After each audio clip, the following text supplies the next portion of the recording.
kids' voices. And actually, I don't know their names, but there's kids from both East Ridge and Woodbury that were in that video, a little connection with the high school league, which was great. So we saw some of our own kids. But just, I mean, and I sat through a couple of parent meetings and watched that video, so I've seen it many times. And every time I watch it, it hits it right on the head. The message to parents is great about letting kids be kids, that kids are playing because they want to have fun.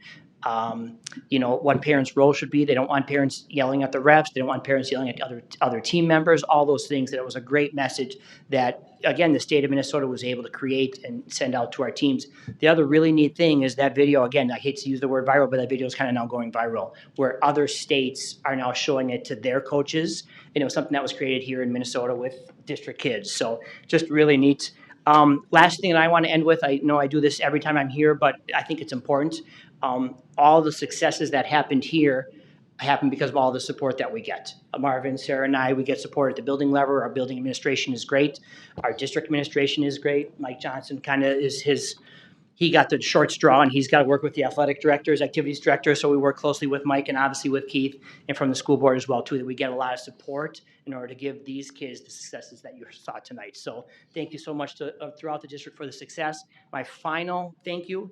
I know it's not your last board meeting. That happens next month, but we're not here next month. So I just wanted to, I know we have a couple board members that are leaving, Ron, Heather, and Michelle. And just thank you very much for all that you've done. I know you've been on the board varying degrees of years, but for a long time. I think Ron started shortly after I started this position, so almost my entire time here. Ron's been on the school board, but all three of you, obviously, with your support for all of our activities. And we've got a lot of activities that we really appreciate the support. So thank you to all the school board, and especially those three departing school board members. So I think we've covered questions and comments from all three. Yeah, I just want to say I was able to get to Drowsy Chaperone and Adam's Family, and they were amazing. So I'm sorry, Park. I didn't get there. I'll go to the musical. Musical in the Yes. spring for sure. Yes, because that's my son was in the musical. So Absolutely. yeah, but they were fantastic. Great job, everybody. Yeah, thank you. Excellent. Thank you very much for the time.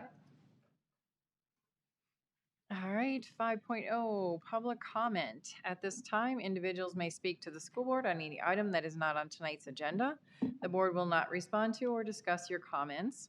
Character abuse or specific complaints identifying staff, students, or task force members will not be permitted. The superintendent may be asked to prepare a response to your concerns, and our policy allows for 3 minutes. We have no one who has signed up currently, but is there anyone in the audience who would like to?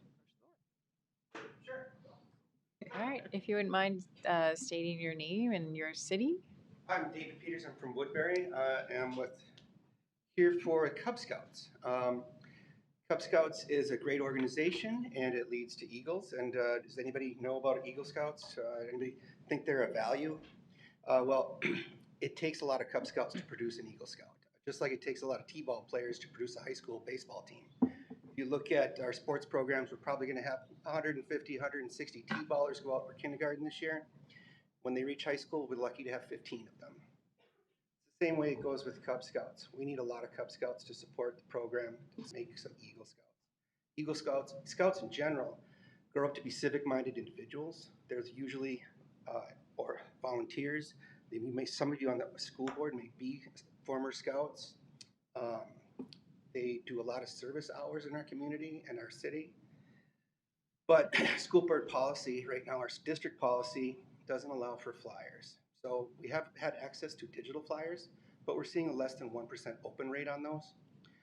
So if we're advertising flyers to 500 people in one elementary school, a 1% open rate means 5 Scouts. It's a really low number to expect a success rate. So I'm asking to revisit the policy to be in line with 2002 Leave No Child Behind Act signed by Bush, which has in it the Boy Scouts Equal Access Act. It basically says if any outside organization is allowed in the schools, the Boy Scouts would also be allowed. It protects a bunch of organizations, Girl Scouts, Boy Scouts, 4-H, etc. It's not just the Scouts I'm concerned about. I'd like to have enrichment programs in our city for our youth. Not everybody is an athlete, so we'd like to have a supplemental program that teaches life skills. Our federal government has backed these programs and finds value in the education that the Scouts teach. If we could revisit that policy to include congressionally chartered organizations, think our city will be better off for it. Thank you. Thank you. Is there anybody else? All right. Seeing none, we'll move on to 6.0, our consent items. All consent items are considered routine and non-controversial by the board and will be approved by a single motion. There will be no separate discussion of these items, but prior to the meeting, board members did have the opportunity to review each item and could have requested that one be moved to an action item. We haven't had that this evening, but one of the pieces of our consent is our acceptance of gifts. And since Ron is not here, Sharon has offered to do it. Yes, we'd like to thank those generous donors for their contribution. This month, we raised $79,527 with a phenomenal grand total for the year of $254,828. Those generous donors are listed on our website, and if you are so inclined to reach out to them, thank them for all of us, on behalf of all of us. Thank you. Thank you. All right, I will entertain a motion to approve. Second. Uh-oh, who did that, Pat? Okay. All right, moved by Pat and second by Sharon. All those in favor say aye. Aye. Any opposed? Motion carries. 7.0 are workshop items. They will be on our agenda for January 9th. And 8.0 are information items. 8.1 is a financial update with our Director of Finance and Operations, Dan.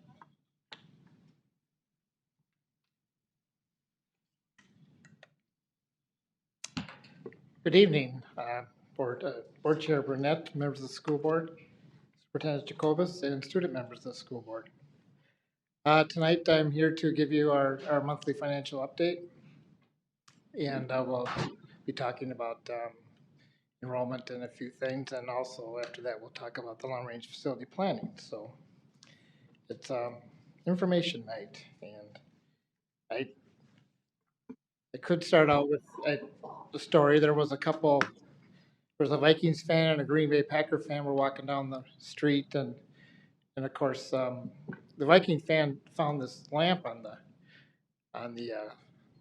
ground, and he picked it up and he rubbed it, and of course the genie pops out, and the genie says, "Who rubbed this lamp?" And the Viking fan said, "I did." And he says, "Well, you'll get 3 wishes. However, the other person next to you will get double whatever you asked for." He thought, well, okay, whatever. So he said, "I want $5 million. And of course, $5 million appeared, and then the Green Bay Packer fan got $10 million. Then he said, "Well, I would like a Ferrari." So of course, a Ferrari popped up, and the Green Bay Packer fan got 2 Ferraris. Then finally he said, "And I would like to donate a kidney."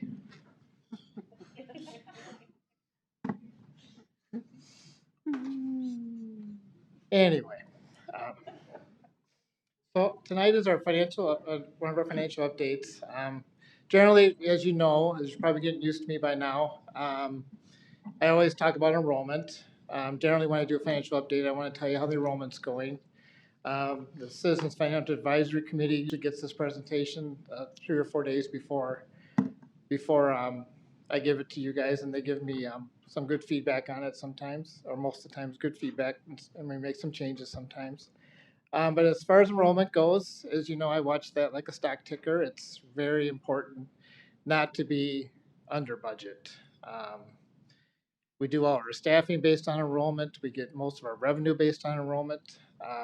So as of November 1st, our K-12 student count was about 18,639. Just a note, not that it mattered in our budget, but it's just so you know how quickly it can change in a district our size. It's 84 lower than it was in mid-August. So what we look at in mid-August, when it's getting tighter and we're worried about where kids are and staffing and things, we usually see a pretty good drop off before we get to probably our leveled off numbers around October and November. But we are projected right now to have 202 more than budget, which is one of the first years lately that we've been sitting in this situation, and that's good. That translates to about $2 million in extra revenue. But we've had to add 21 new staff, 16 of those in special education as we look at the way we handle different caseloads. This chart is on here just for your reference. I think what's interesting on here is that if you look at towards the bottom, I have a 10-year line, and that's what we're looking at for a 10-year increase, and it's a rolling number, meaning that's obviously going to pick up the next 10 years each year. But in the last 10 years, we've had an increase of about 11.12%, so about 1.1% a year average. This doesn't come in a nice, easy package average because you can see back in 15-16 we dropped enrollment, and then the next year we went up 2%. Then went up 2 again, and then we dropped last year. So it kind of goes up and down, but about 1.2% or so a year we're averaging, and that's going to translate to 200 to 250 more students every year. And this projection is based on solely using a cohort survival method in which we're taking class and progressing it through and using the progression rate based on what's happened in the last 10 years. Our demographer, when we look at those numbers, they're using numbers that use only a 4-year progression rate because it's more current. It's not as conservative as I make mine. And they also use things like generation rates for houses and things like that. And I want to keep mine very conservative only because we don't want to overstate our revenue and then it doesn't come in.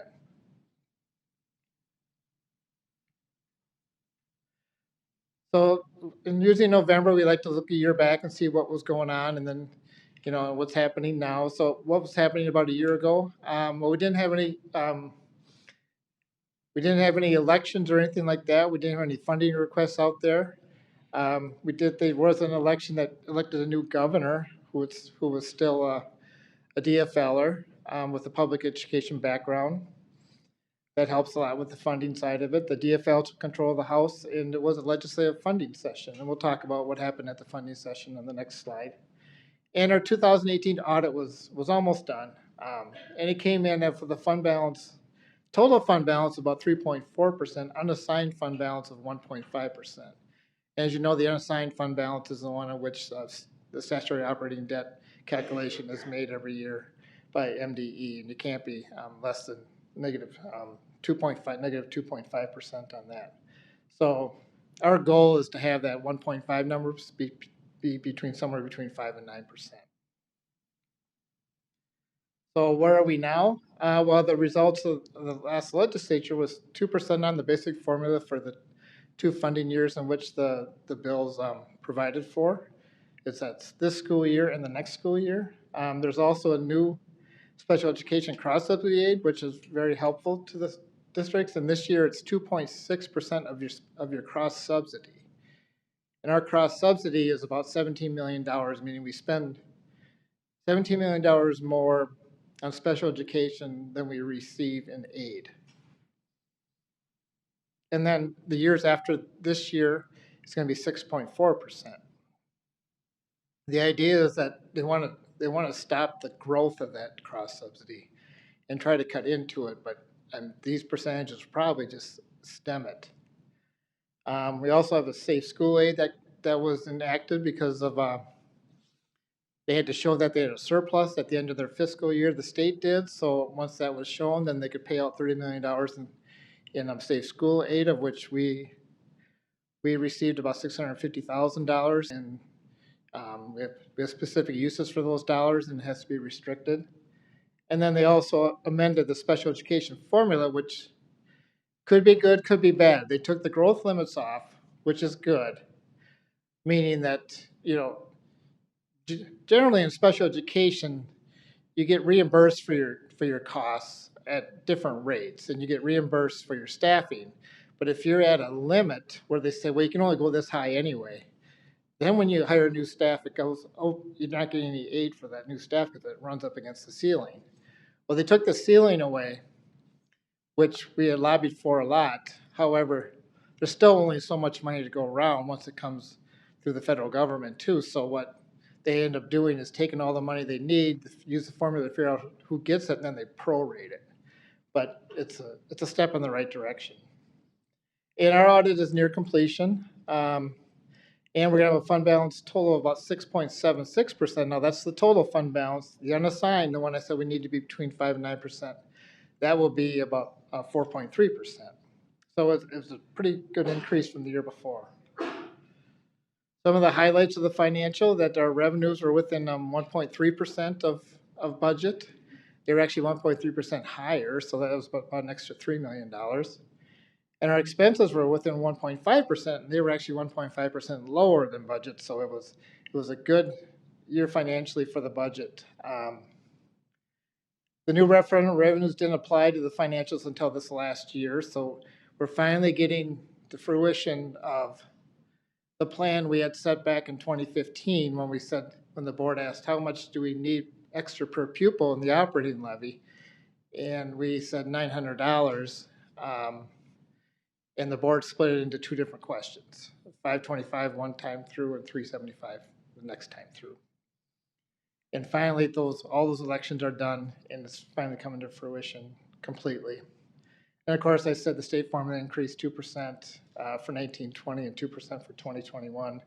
And last year, our enrollment decreased slightly, about 23 ADMs.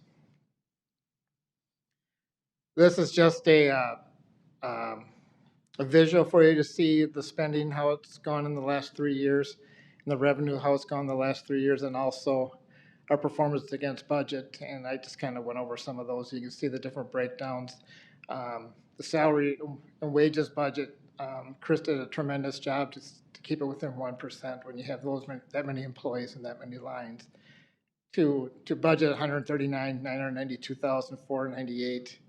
And then to spend $138,589,261. We're really proud that she can keep the salary and wages and the benefit budgets that close, because those are really the scary ones, because you never know if you miss something. The services, supplies, capital, and other, we can keep a pretty good handle on those, except for sometimes the services are hard to control. Just a chart for your reference on the way our revenues and expenditures have looked since 2013, 2014. You can see the increases in both the revenues and expenditures, and you can see some of the little imbalance there. And as we try to balance it out more, 18-19 we had more revenues and expenditures. As we look ahead to this budget we're in now, it's the 1920 budget. Right now we have budgeted a deficit. And we always have to make adjustments to the budget, and so far these are the amendments we know we're probably going to be making. The revenue side will probably add $2 million in revenue for the additional ADMs.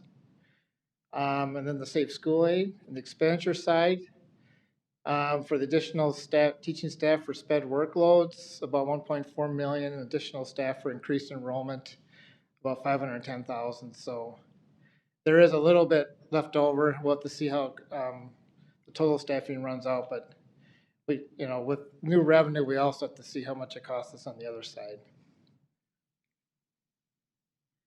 Just a chart of our enrollment, so you can see the progression over the years. If we had lower numbers, it would look more dramatic. I mean, because we're up to 20,000, it's hard to have a chart that looks real dramatic. And then our general fund balances, this is just a history of them.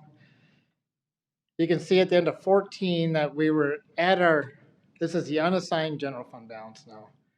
We were at our board goal of 5.2%, but then as we waited for the referendum dollars to come in, and we had some intentional spend downs, we got down to about the 1% for 3 years, and then this year we're up to 4.4%, and then I'm projecting that as we use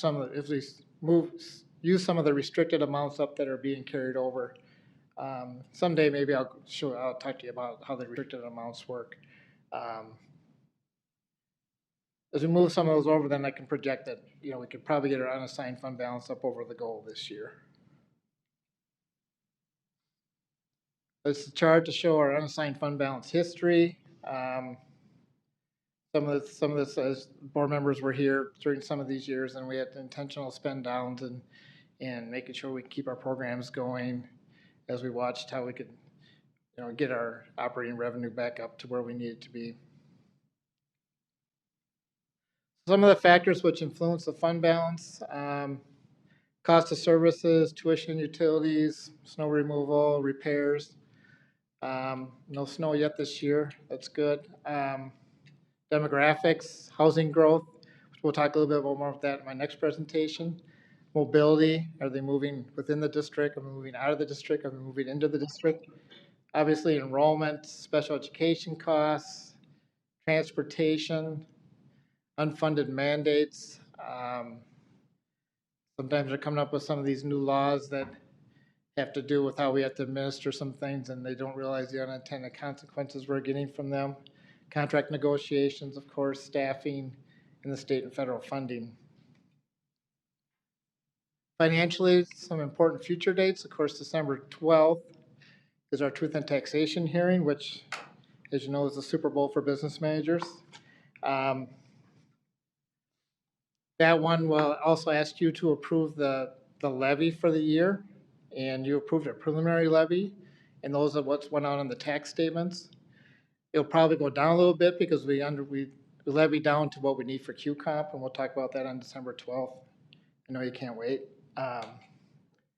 In December, we started working on our 2021 budget planning, and in January, start working on our 2021 staffing. You'll get the audit presentation on January 9th. And in March, we'll do a revision of our 1920 budget. And in June, we'll pass the 2021 budget. So the budgets just never end. They just keep going round and round. So that's what I have for a financial update.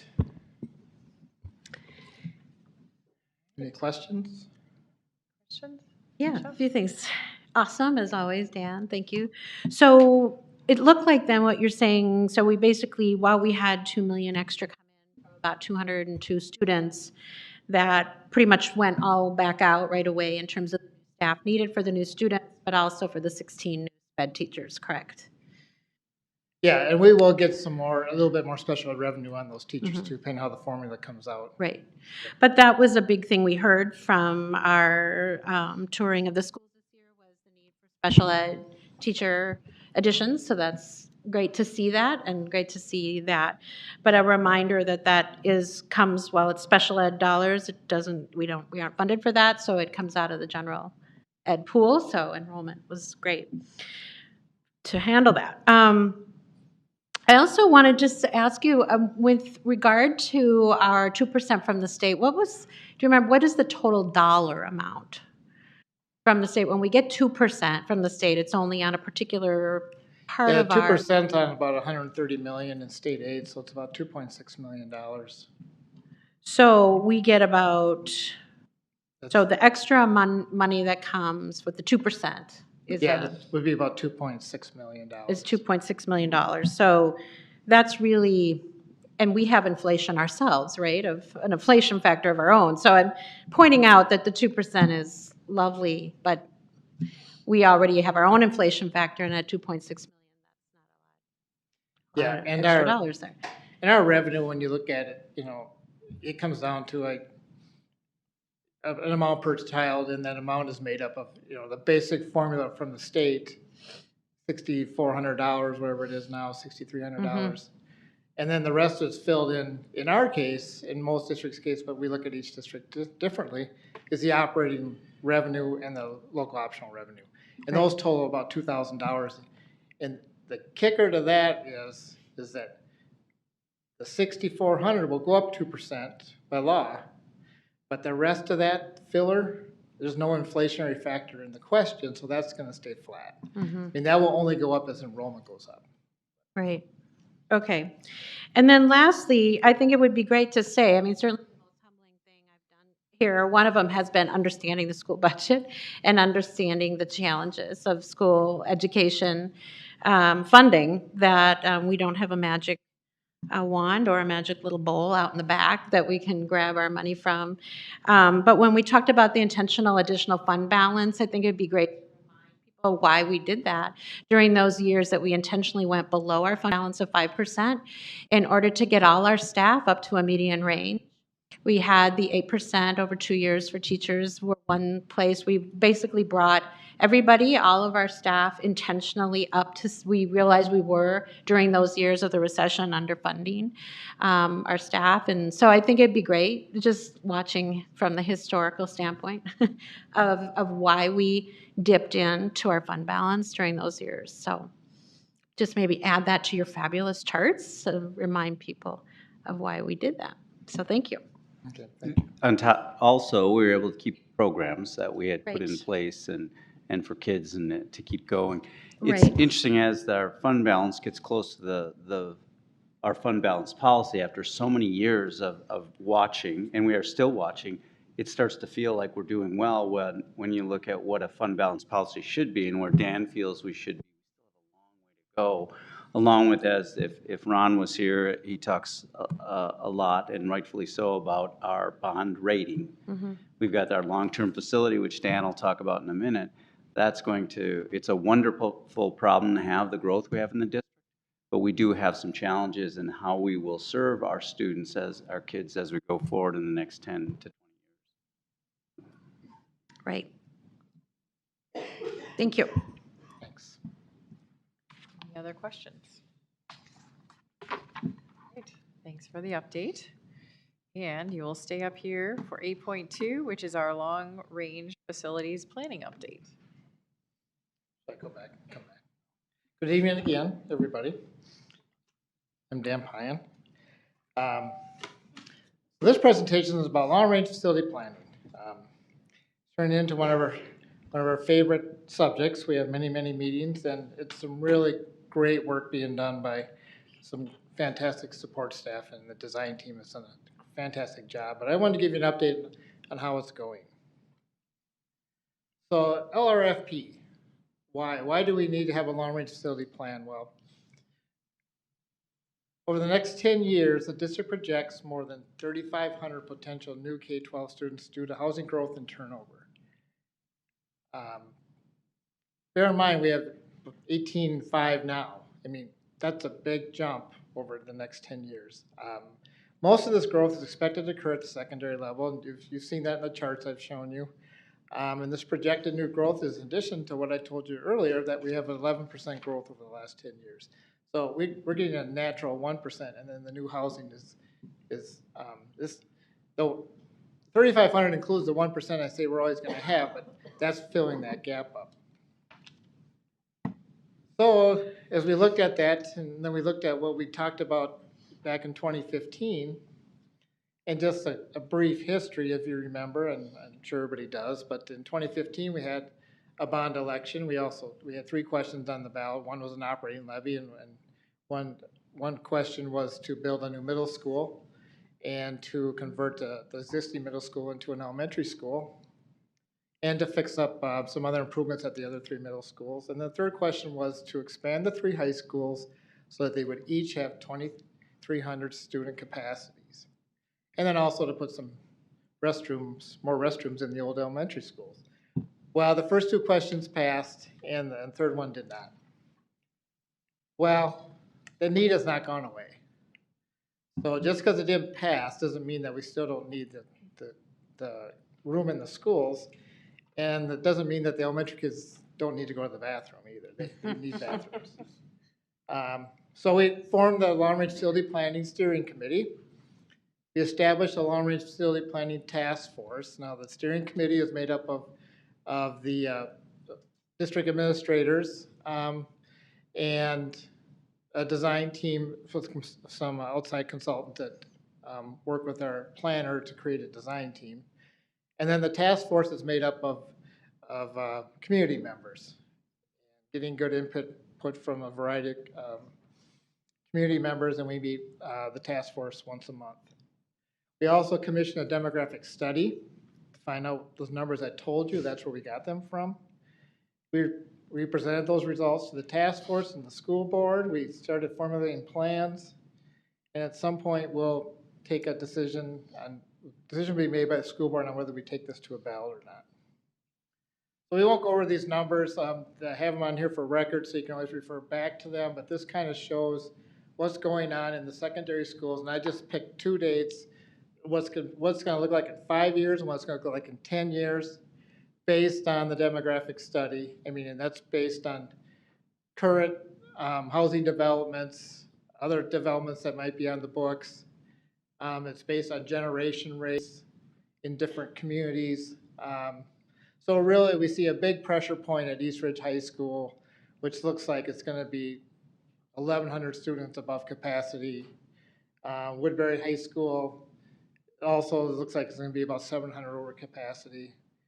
So the secondaries are really getting pushed. The Cottage Grove Middle is about the only one that's not really pushing out. The Lake Middle School could be okay too. The elementary schools, there's 6 of them that we project to be over capacity. I won't go through all the numbers, but it basically is Bailey, Pine Hill, Gray Cloud, Red Rock, Royal Oaks, and Woodbury Elementary. The Bailey and Red Rock developments are mainly the ones that are south of East Ridge and on the other side over by south of Jerry's, and those are putting pressure points on Bailey and Pine Hill. And then, I'm sorry, Bailey and Red Rock. Pine Hill, you just drive down there and you can see where the pressure points are down there. There's tremendous development down towards Mississippi Dunes. The other elementary schools seem to be that they should be okay within capacity.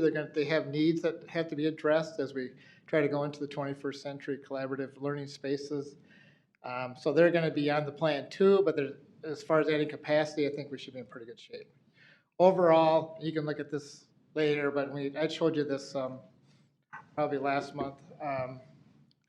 That overall we're over capacity, but by about 2,000 students. Most of it is in the secondary.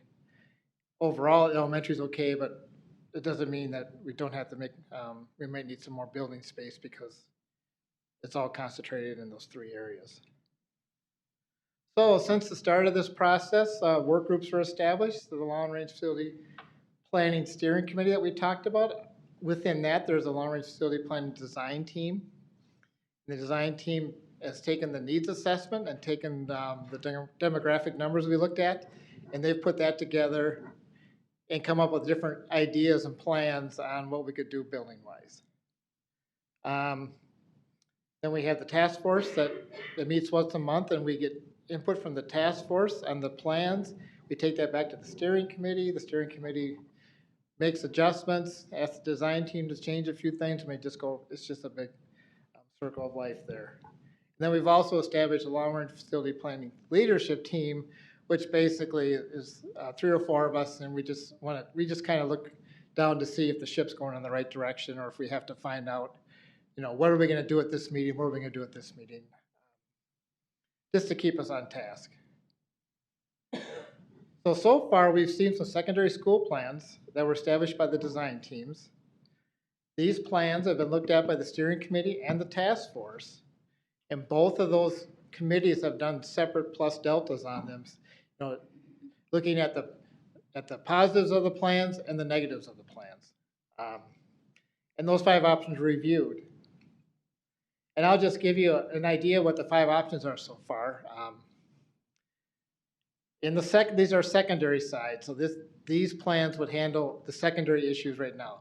Eventually, I know it's a little confusing, but eventually the secondary and elementary plans will merge together to come up with one plan.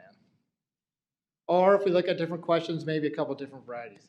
But RA10, we gave them some really cool names. RA10 is one name of one of them. RA stands for renovations and additions, and that plan's for 10-year growth. In that plan, you're expanding your 3 high schools, but it puts one high school much larger than the other 2. RA5, it just addresses our needs in 5 years. And in this one, the high schools are still evenly sized. A new 4th high school plan, your high schools would be evenly sized, and we could even look at having a straight feeder system from our 4 middle schools.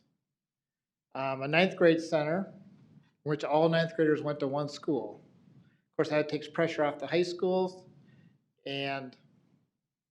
but then they'd be going from their middle school, then they'll go to the 9th grade center for a year, then they'll go to their senior high school after that. And then a 9-10 building on the East Ridge campus. Because as I told you earlier, East Ridge is going to be 1,000 students over. And that would create another building close to East Ridge in which the 9th and 10th graders would go to that building, the 11th and 12th graders go to the other building. These 5 plans were, like I said, plus Delta by both the steering committee and the task force. The task force has given us some input. We're going to take a look at that and see if we're going to eliminate some plans. But I just want to make you aware of what was presented on Tuesday night and what everybody looked at. So it's not a big secret that these were the plans we looked at. We haven't made decisions on if any plans have been eliminated yet. Up here a long time, haven't I? Sorry. Timeline for long-range facility planning. Well, actually, you approved the guiding change document back in June, but we got her kind of nailed down in August of 2019. In September of 2019, we shared all the demographic information. In October, some draft concepts of the secondaries was shared with the task force. In November, once again, we discussed those draft concepts with the task force. In December, we'll be presenting elementary draft concepts to the task force. And then in January, we'll be doing the plus deltas on those with the task force. All the time in between, the steering committee is meeting to mull over the information from the task force. And then 2020, in February, I'm sorry, we're looking to combine the options. And of course, and in March, I should have a pretty good idea where we can look at financing options and really what the tax impact and things like that. I have a pretty good idea what the tax impacts are, just generic numbers, but once we see it all together, I already have the financial people working on different ways of moving the debt we have. And that's our update for the long-range facility planning. And welcome any questions or comments. Thank you. All right, any questions? A Michelle? question? Yeah. So Dan, do you know is it possible, and when you look at structuring, so our bonds are 20 years, correct? When we let a bond? Yeah, I think the ones that we're looking at this one, it could be anywhere between 16 and 25. So I'm just thinking, so the Eastridge, so our new high school, the high school when we did in 2005, that referendum, so that would have been 2006. So 2026 is about when it would fall off. I mean, when you look at a new bond that's 20 years forward, can you structure it in a way in terms of, to the taxpayer with the acknowledgement of that bond dropping off? Yes, the debt plans are all based on any existing debt we have and when it falls off. Okay. And all those so things. You could. We also factor in what some assumed growths and property tax growth and things like that. But yeah, those are all figured in. Yeah, the plan I'm looking at now ends in 2046 or something like that. Okay. I don't know if I'll be here. Keith will probably still be here. But you'd be able to maybe, I guess, project a lower rate is what I'm saying. It's not just piling, not just adding on necessarily new debt obligation, but you could combine all our debts and refinance. You could, okay, and spread them out. Okay. I have a question, Dan. Yes. So just in a rough estimate based on your wealth of knowledge and length of service, if they make a proposal in March about new buildings, how long would it take before a building was actually ready? Well, if we're looking at, if we had a plan ready to go and the board approved the question, we'd have to do a review and comment process with the Minnesota Department of Education.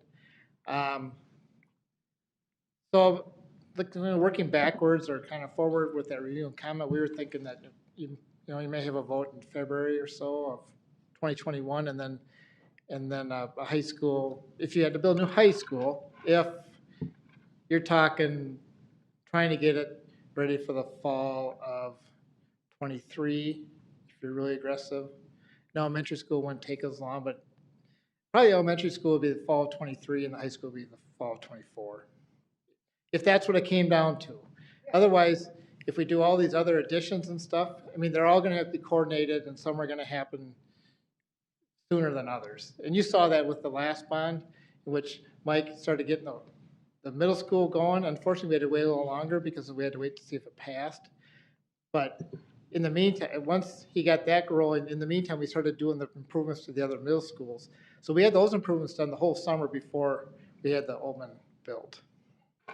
But no doubt we're going to struggle because since that question didn't pass in 15, we're behind as we go, depending on what the plan is. And so we'll look at contingencies and how we can educate students till something whatever the plan ultimately is, opens. Yeah, we can't just ask those families not to move in yet, Right. And as you know, then the other difficult question is making sure that there isn't overbuilding. So 20 years from now, people sitting here aren't having to discuss what do we do because we don't have the students. Well, and lastly, just, I continue to reiterate, this really is a shared community problem in my mind, is we're for Woodbury and Cottage Grove and the development they're allowing, which is great to allow it, but there's an impact. And so, I think continuing to share that with our public officials in January, that, that we have our statewide ones, but our locals, that we're going to need their help to be able to figure out where we have land and if there's ordinances to allow development. And so I think we need to keep this information at their planning meetings really front and center. And our design team, if I could just say a word, our design team is working closely with with the city of Woodbury and the city of Cottage Grove, and we've had some really good conversations, and they've been very in tune and helpful. I'll just leave it at that. Okay, because we've been stuck with where we don't have land. Where are we going to be and not wanting to sell us land? All right, good. Thank you. Thank you. 8.3, our high school program of studies update, and our director of teaching and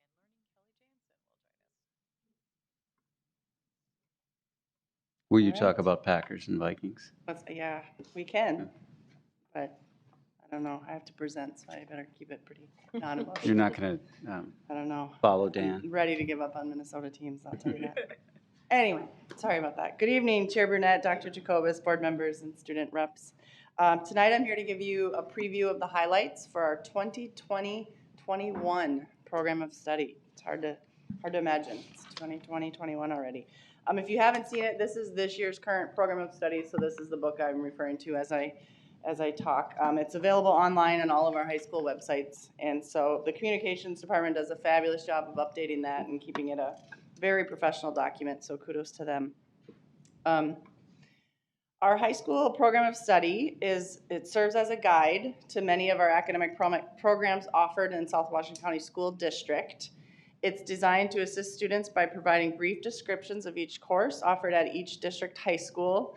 It also has some information about planning for the future, also has some information about charting your course of study, also has information regarding all of the different academic options that are available to students. And we're really proud of our comprehensive course of study that we offer at all of our high schools. And it's very much aligned with our strategic plan in that students really do get to personalize their paths towards post-high school. And also it creates a really inclusive environment. One thing I'm really impressed with is the work that's been done regarding self-selection. And there's not a lot of prerequisites for students, and so students are encouraged to challenge themselves and are able to self-select courses, including AP courses, honors courses, things like that. So that has been awesome and has really created some inclusive environments in our classrooms. So before I talk about the changes and new courses that have been proposed, I want to give you a little background on the process. All of our program of study changes are driven by conversations between teaching staff and administrators of the school.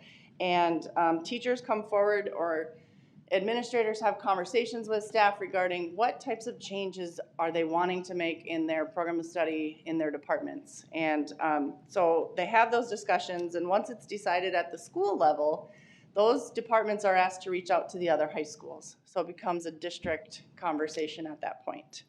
The teachers submit the form, and then the principal of that school brings it to our district committee, which consists of our 4 high school principals, our secondary curriculum coordinator, Dr. Lawrence, and myself. And we go through a rubric to evaluate the courses, And some of the things that we look at is, does it fit an identified need? Is it something that we've noticed, something that we need or an opportunity gap in our programming?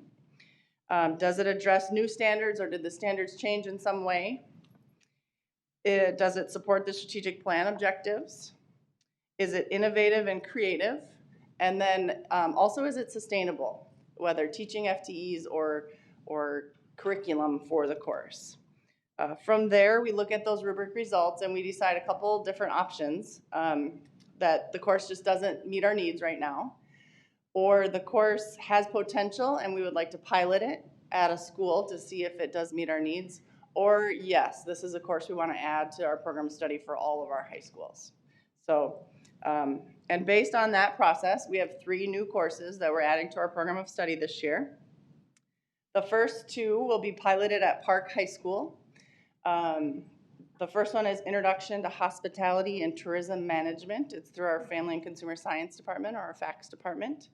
It's an introductory course that gives students an overview of the different sectors of the hospitality and tourism industry. So it's very all-encompassing.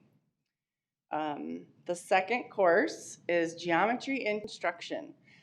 It's a very exciting option for those students who would like to have an applied geometry course. And so it'll be a team-taught class between a math teacher and an industrial technology teacher.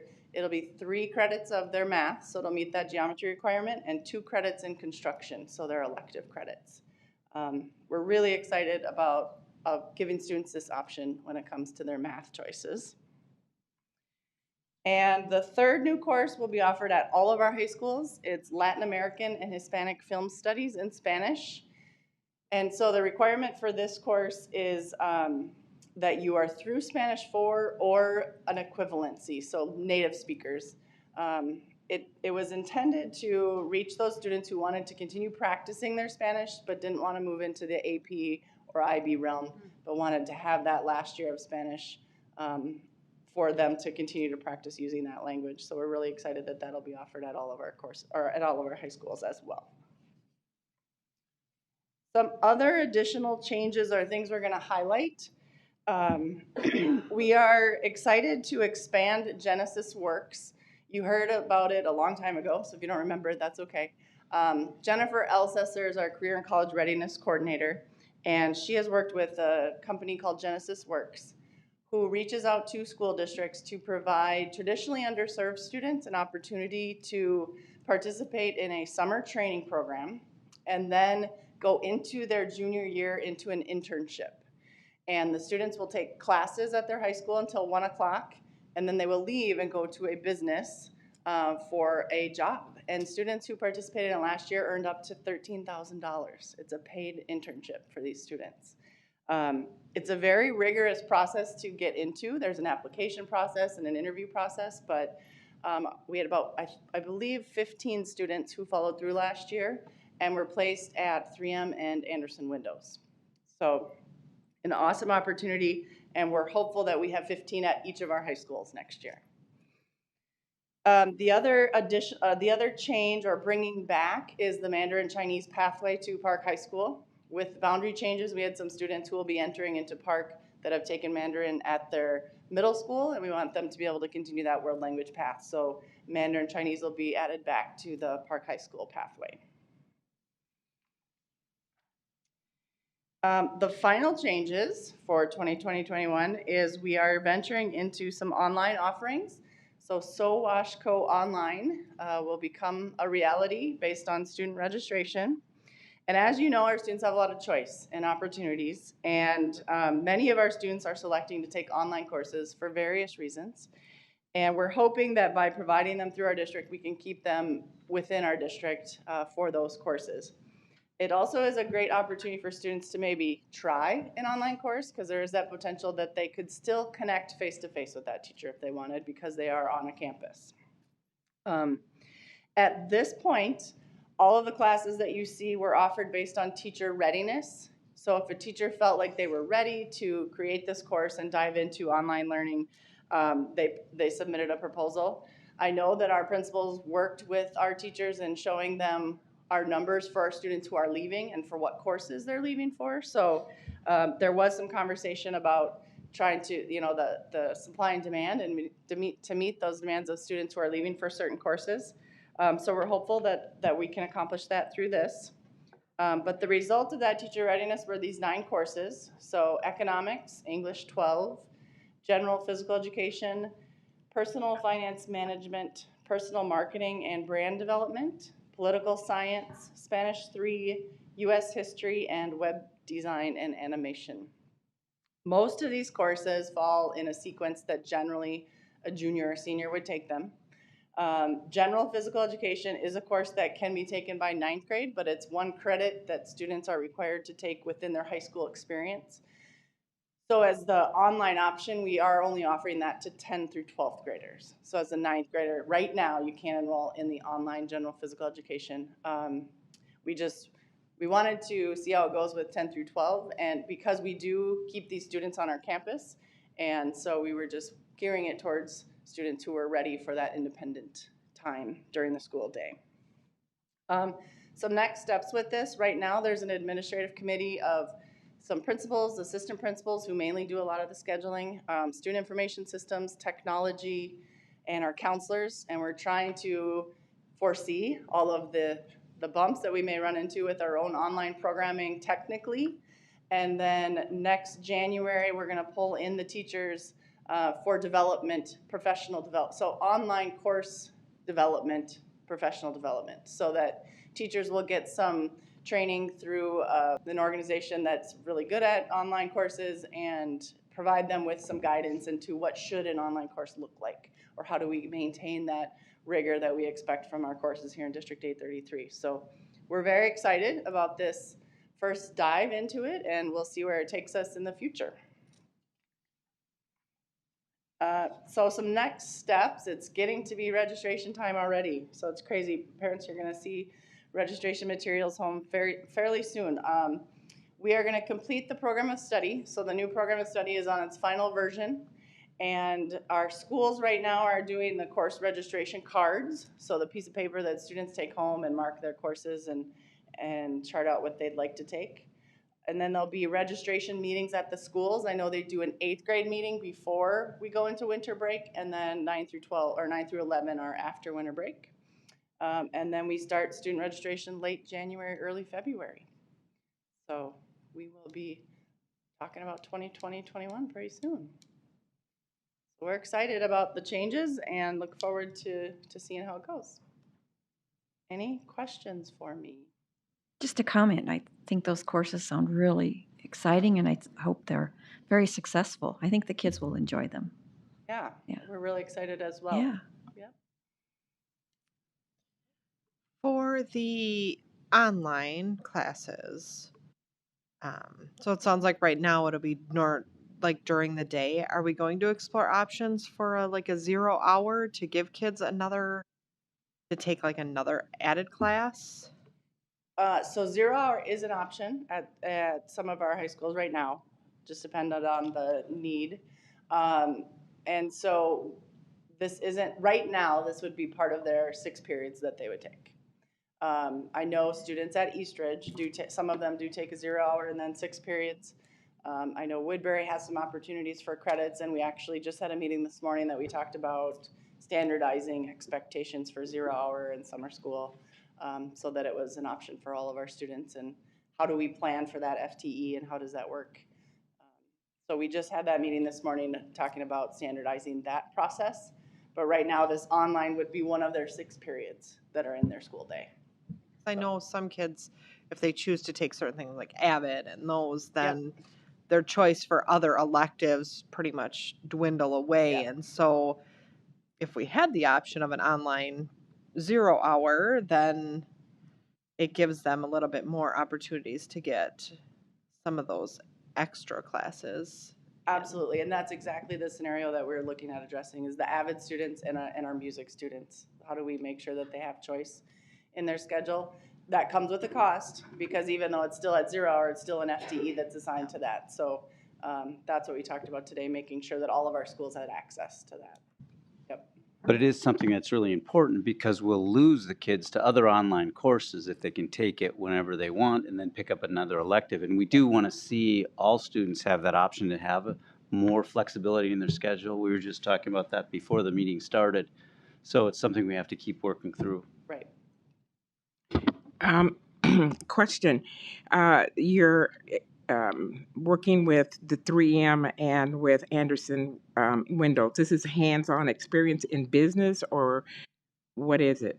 It's based on what the company needs. It's Mhm. truly an internship that they train them through the summer. Mm-hmm. It's a really big deal. So Genesis Works is the actual program. Mm-hmm. These students go through training, Mhm. so they're from all over the metro. Mm-hmm. And then the companies decide what they're looking for an internship, and then they actually have like a draft day. Mm-hmm. Mayor Melvin Carter was at the draft day last year, and the companies select the students based on their summer experience and who fits their needs. So it's actually in their businesses, but it varies in terms of what their jobs are. And how many hours and what is the length of the summer? The summer training, I believe, is 4 hours a day. I don't know the weeks, but I can certainly get that information for you. I'm just thinking about it because we work with the law firms, and a lot of them have a program similar to this, Okay. and it's inner city schools. But I'd like to try to expand that, and we use that as a pipeline in terms of college and then to law school.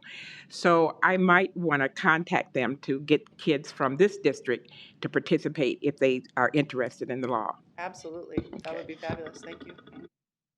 I just have a comment. I have a friend that did Genesis Works over the summer, and she absolutely loved it. It was like a lot of time, but she loved it because she learned so much, and it was such a good It is. Thank you for that comment. It's a great experience. It's a big commitment, though. And these students are committing to leave school at 1 o'clock, too. So they're making some tough choices. But it's a paid internship, which is pretty rare for high school kiddos. All right. Thank you so much. Thank you. All right, 8.4, negotiations update. That will be read by Sharon Van Leer tonight. South Washington County Schools is committed to providing regular updates for the collective bargaining agreement negotiations with the United Teachers of South Washington County, UTSWC.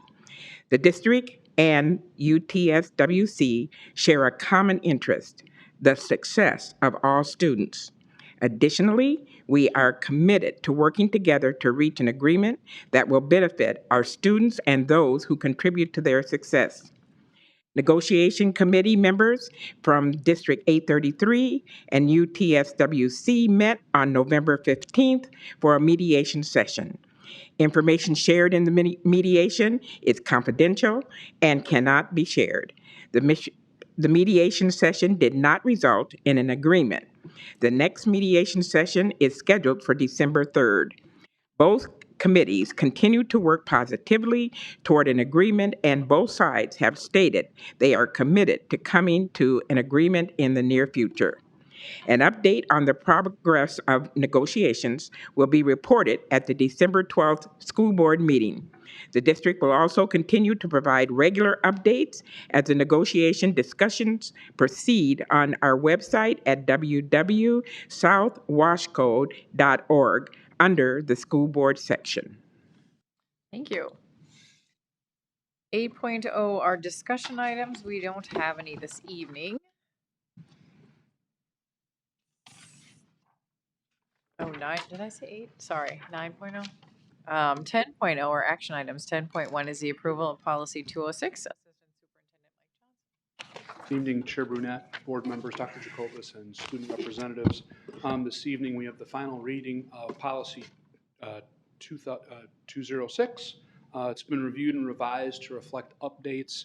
As we talked about 2 weeks ago, Dr. Jacobus and I discussed this, and then we shared this with Mick Waltzberger, legal counsel. We reviewed it, made recommendations, presented for board information 2 weeks ago, and then tonight's action. There were no changes since our last meeting. All right, I'll entertain a motion to approve. Okay, Michelle and Katie. Any questions, comments? I know we talked about it last time. All right, so all those in favor say aye. Aye. Any opposed? Motion carries. 11.0, thank you. 11.0, reports and comments. 11.1 is our superintendent's Thank you. I'd like to start. I'm really excited and proud to highlight Dan Payan. Now, we've heard from Dan a few times today, but Dan, as our Director of Finance and Operations, was highlighted by the Association of School Business Officials, ASBO. That's the professional organization that Dan's part of, and it has an international branch as well. And he was highlighted in their member spotlight on November 14th. They shared how Dan came to his role in South Washington County and his passion for education and students. And it's a great article, and maybe a little known fact that Dan actually started out as a reporter and reported for a newspaper before he chose to return to grad school and fortunately go into finance and come here. But I just want to read the last paragraph because I think it is an indication of the type of person that Dan is and the work that he does for us and for all of our kids. It said, Dan is proud to repeat what his district team members say. If it's good for kids, Dan will find a way to help you out. He says he learns something new every day about how to communicate with people and live the notion that the easiest part of the job is to be nice to people. My dad, as a quote, my dad, who was mayor of a small town for years, told me long ago, some days you can change the world, and some days you can only change the spot where you are standing. And Dan, thank you, because I think you've changed a lot of our world, and congratulations.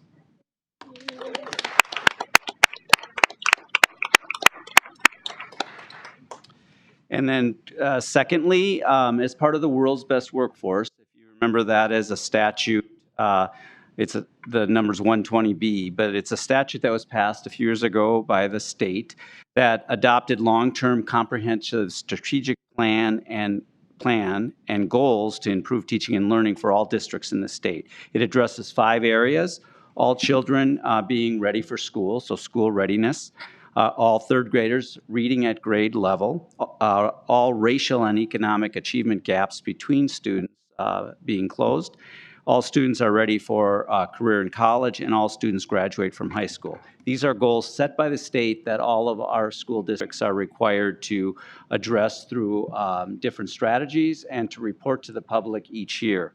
So the roadmap is something that we produce through an infographic. But this week, yet on Wednesday evening, was our annual meeting with our public. And we invite people to come in and listen to the discussion about the world's best workforce and our progress. And we invite all of our advisory groups, our curriculum advisory group, superintendent's advisory group, our finance committee, and the different advisories to come in. All of those people have a different understanding of the work that we do, and so they can bring a critical eye along with any parent or community member who would attend. And then we report on our data. We had some great improvements because the goals are set by the state on what we need to meet. And so we're reaching for those. But our kindergarten readiness, which we identify through letter sounds and identification of letters, increased from 53% in 2018 to 68.8%. Almost 69% in 2019. And so the goal is to increase that rate to 80%, and that's the goals that are set by 2025. So the work that is happening in our pre-K programs and preparing kids, we're very pleased in. Then our third grade reading scores, we have some work to do that we actually decreased, and the state had some decreases too. We are above the state in these areas. But we decreased from 65.6% in 2018 to 62.9% in 2019. And our goal is to increase, and the state set to 90%.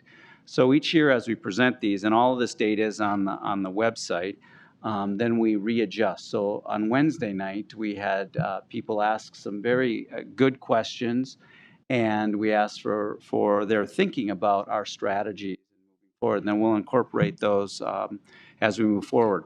The world's best workforce is really also complementary, and our strategic plan helps us achieve this through our personalization and the culture and climate.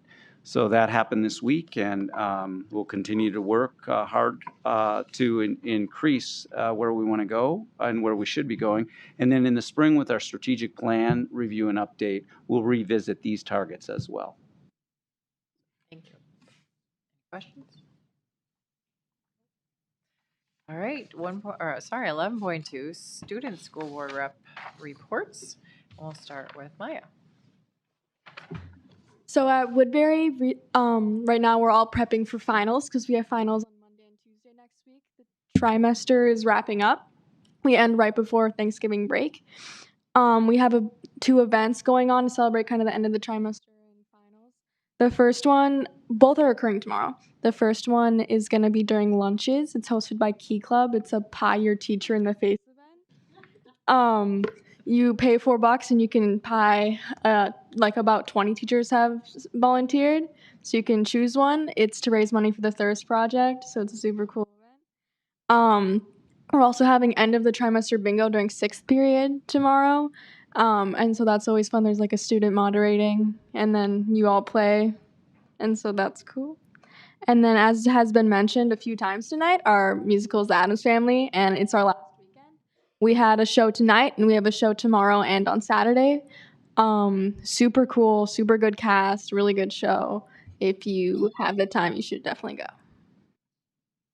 It was a lot of fun. All right, Hannah.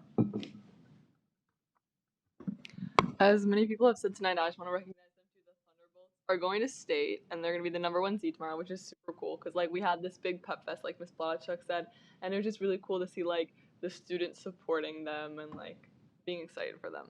And then like Woodbury, we are getting ready for finals, unfortunately. And we did today after school, we did a candy and cram, which is often geared more towards freshmen who are like going into their first finals in high school ever. It's very different than middle school, and it's a little scary and intimidating, but it's really cool because they have candy and then like the link crew and basically upperclassmen just help them study, but it's open to the entire school and it's a really cool experience for everybody involved. And then we had 4 girls who competed at the state swim level this past weekend. And so that was awesome for them. And like Ms. Palodichuk also said, we had 6 students qualified to be in the national debate competition. And I actually know some of them personally, and they were ecstatic about it. They were so excited. It's going to be amazing to watch them compete. And we have a movie night on December 6th for students. We're going to vote between 3 movies, but we're so excited because it's a free event for all students, which doesn't really happen a ton, being able to have just like a free fun thing for kids to go to. And then we have a blood drive run by Student Council on December 13th.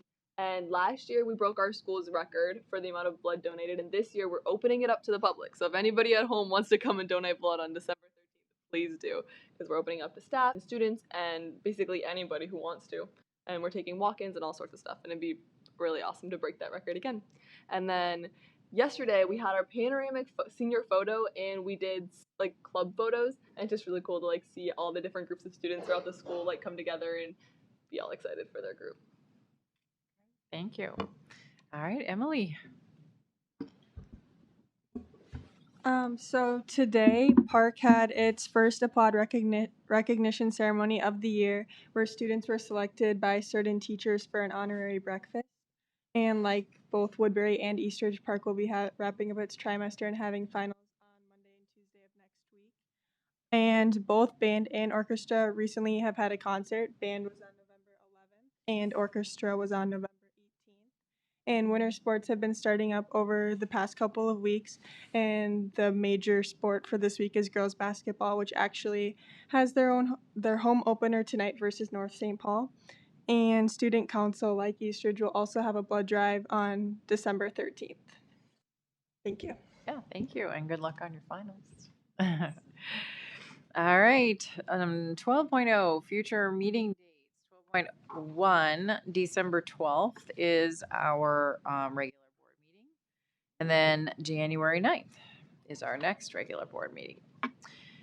13.0, we are going to be going into closed session pursuant to Minnesota Statute 13D.03 for labor negotiations. I will entertain a motion to go into closed session. So moved. So moved by Sharon, second by Heather. All those say aye if you're in favor. Any opposed? I guess not, so I guess we're going in. We will not be voting when we come out. Oh, we may be voting when we come out. Are we going to be voting when we come out? Okay, we will not be voting when we come out.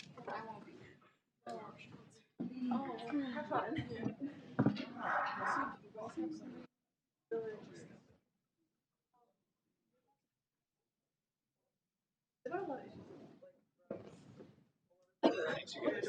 Have a good one next week. How are the cheerleaders? What? Oh, yeah, you can, you don't have to, yeah. We're going to the tech conference. That'd be so sad. I feel bad. I think they're not ready. We did. They had go to Q sessions over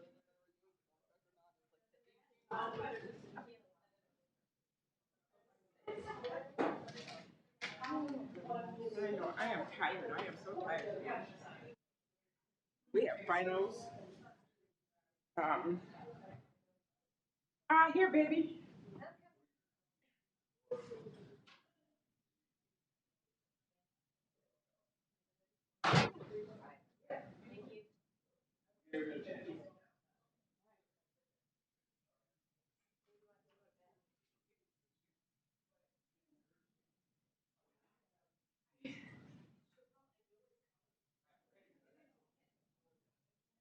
I wanted to with you.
Yeah, no, they do it, right, yeah, I mean, the standard doesn't say it. Right, right. So then I'm like, okay, so we start to change it, and then because pre-K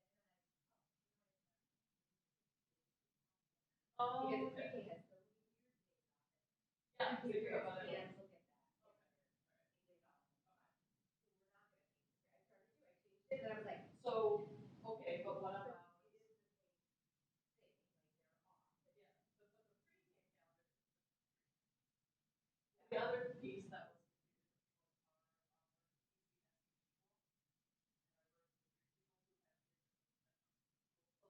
the ones that go out to the house. Two. And then there's the 3 through 5 that some of the kids on the calendar. They didn't have to. And so it looks like only K through 5. So what that is yeah. So Bob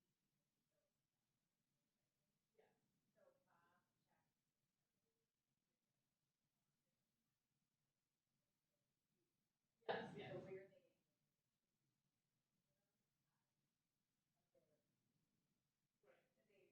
Right. Some pre-K goes 3 days a week.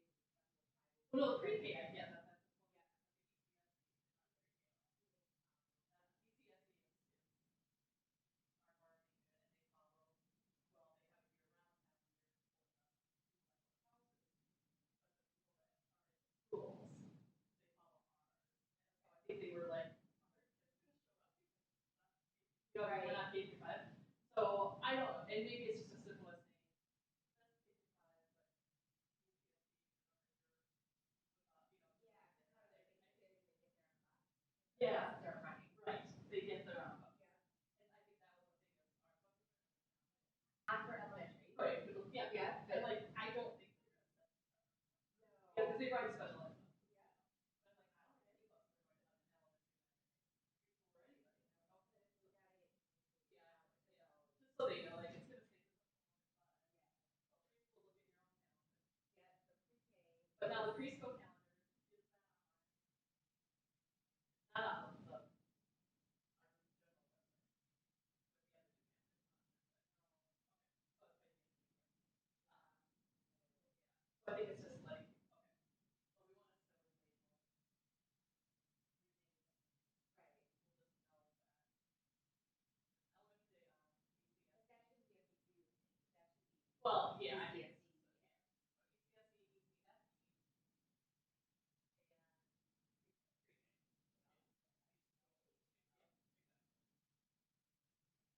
ECSE, ECSE, and pre-K. And we'll do this here, I think. Yeah. Right, right.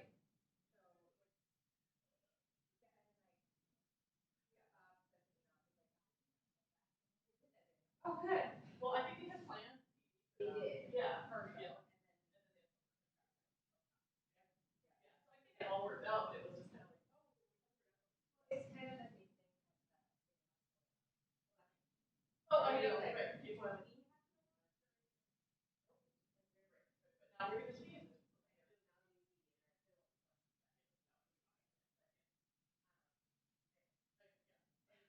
Well, it's good though, right? Because we think we have developed. Well, you just never, yeah. No, it's good. So, okay, thank you for looking into that. Yeah, no problem. All right. Have a good night. Yep, yep.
What?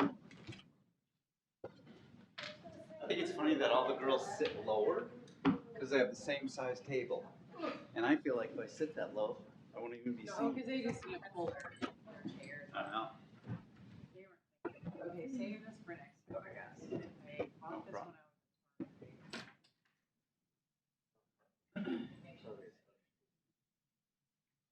Do you like it?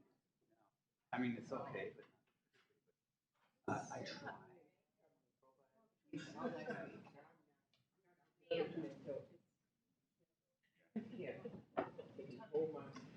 All right. So we're gonna. I'm tired of them.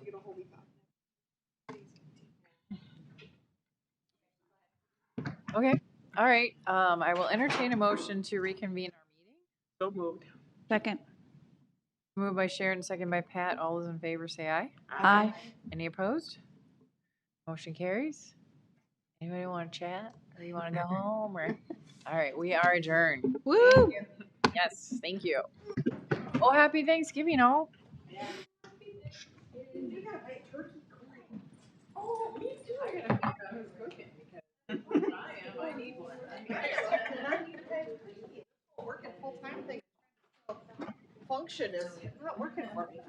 It never did, 'cause I'm not cooking. At least I've got a day established. I just I'm going to the restaurant. So here's the new name plates too. I We saw went that. with smaller ones because those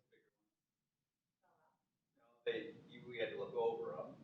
And what Cassandra said is they look good on tape. So they're not. I mean, we're completely grayed up right now, but I got. I asked the schools. All gray now. Exactly. I asked the schools for pictures. And I got somebody. Go back sweater contest. Exactly.